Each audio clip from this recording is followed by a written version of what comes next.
is against these different outcomes.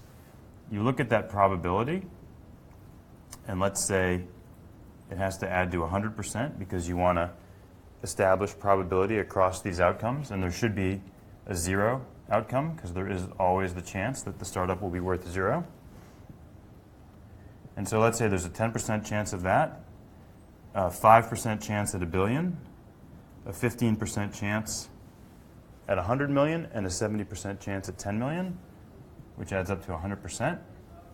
And then you figure out how much your value is worth and do an expected value calculation. That's the way to figure out what's the potential value of that equity and how do I think about that value as traded off against cash. Another question? Yeah. All right, so this one's from John, and he's asking, is this all pie-in-the-sky thinking? Usually startups build their teams through who they know. Startups don't usually advertise online as the key people they need are usually already part of their early team. That's a great question. It's not pie in the sky, and I'll tell you why. If a startup is going to build a big business and be very successful, they need to grow, and they need to add a lot of people over the course of their life. Whether it's an Airbnb or a TripAdvisor or a HubSpot, the original 2 or 3 founders are always adding people at the right stage in the growth process.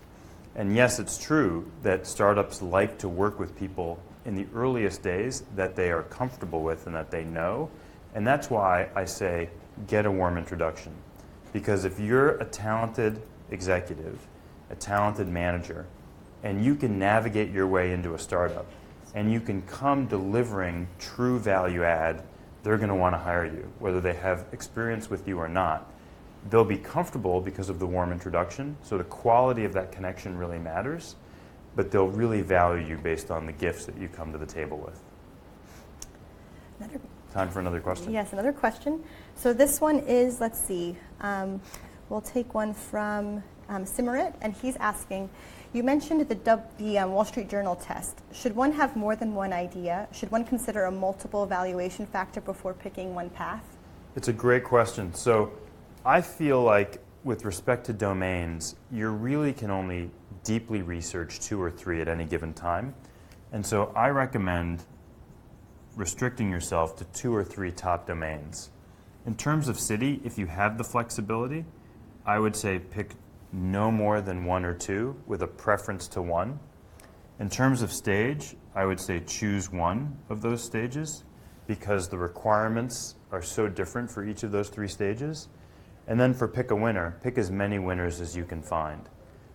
Build that portfolio out because when you reach those companies and begin to establish those warm relationships, you'll figure out what's the best one for you. But in terms of domain, I think if you're proactively interested in more than 2 or 3 things, your interest range may be too wide.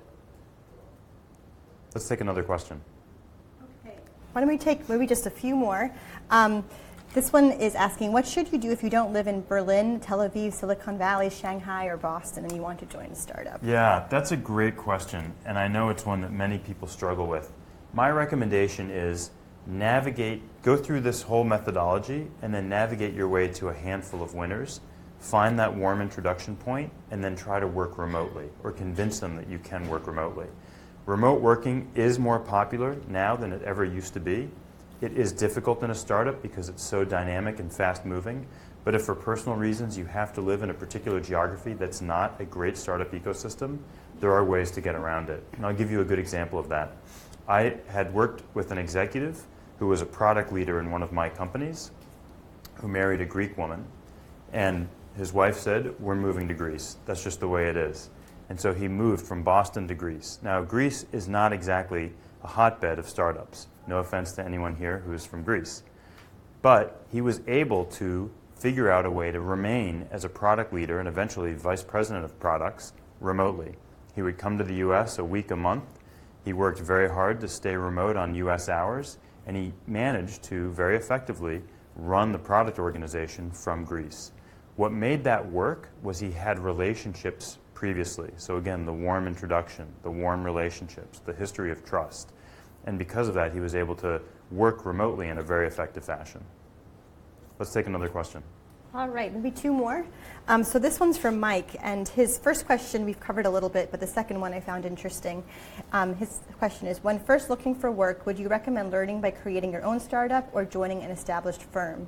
What would you say is the most important criteria for starting your own startup? So I'm a big fan of starting out as a joiner. I think you can learn a tremendous amount as a joiner about how to build startups and the skills required. But if you have an idea that nobody can talk you out of and that you're incredibly passionate about, then by all means, go be a founder. What I hate to see is people equating entering startup land with being a founder. You don't need to be a founder with a compelling idea to join a startup. You can join someone else's startup and help them grow it and build it and make it successful. All right. One more question? Yes, one more question. This one's from Katya. She's asking, how far in one's career is jumping to a startup a good idea? Do you recommend gaining experience in more established enterprises before joining a startup? Yeah, it's a great question, Katya. And look, I think that the era of working for one company over the course of 40 or 50 years, that era is gone, and it's never coming back. And the mentality I'd like to have people have, or would prefer to see people have, is building a career in startup land where over that 30 or 40-year period, they may work for 10 or 15 companies. But in that portfolio of 10 or 15 companies, they're going to find a few winners. So my advice to you would be, don't go to a big company unless, for whatever reason, you feel you have to. Go find a growth stage startup or a highway startup, get into startup land, learn those skills, and then move your way earlier and earlier. I've seen a lot of people very successfully begin their career at the highway stage and then move on to the dirt road stage, and then later move into the jungle stage. One of my mentors once said to me, take the 3-step process. Join someone else's startup.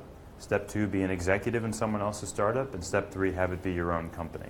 That's the methodology I recommend for you. So that's the basic story about entering startup land. I really appreciate you taking the time. If you found any of the concepts interesting, you can find the book at jeffbusgang.com or anywhere on Amazon, Entering Startup Land. And again, I think the magic of startups is that it's this incredible paradigm for really changing the world, disrupting existing industries. It's a ton of fun. And I encourage people to jump in, but jump in smartly. Thanks so much.